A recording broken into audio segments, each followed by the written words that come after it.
বিশ্বের পোশাক বাজারে বড় ধাক্কা।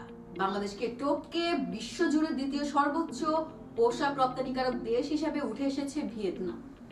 বিশ্ব বাণিজ্য সংস্থার তথ্যে বাংলাদেশ এখনো কিছুটা এগিয়ে থাকলেও সাম্প্রতিক অর্থনৈতিক চ্যালেঞ্জে আমাদের পোশাক খাত হারাচ্ছে প্রতিযোগিতার সক্ষমতা।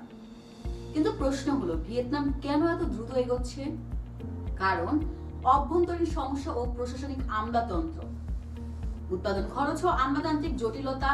বাংলাদেশে দিন দিন উৎপাদন খরচ বাড়ছে, আর সাথে যুক্ত হয়েছে প্রশাসনিক আমলাতন্ত্র আর কাস্টমসের মতো জায়গার দুর্নীতি।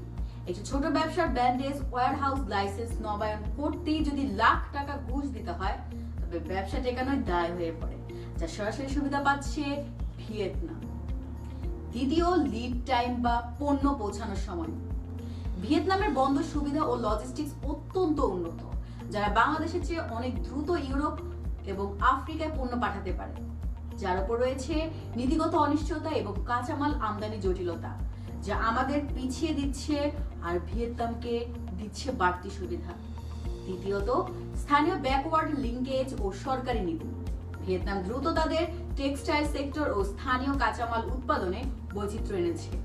পাশাপাশি তারা ফ্রি ট্রেড এগ্রিমেন্ট এবং সহজ শর্তে বিনিয়োগ সুবিধা দিয়ে বিদেশি ক্রেতাদের মনোযোগ ধরে রাখছে।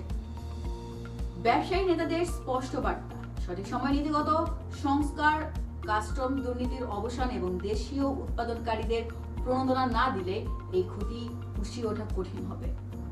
অবস্থান ধরে রাখতে হলে এখন যৌথভাবে পদক্ষেপ নেওয়ার বিকল্প নেই। দর্শক, কমেন্ট করে আপনার মতামত জানান। বাংলাদেশ গার্মেন্টস খাতের প্রধান বাধাগুলো কি? আমাদের সাথে থাকার জন্য ধন্যবাদ।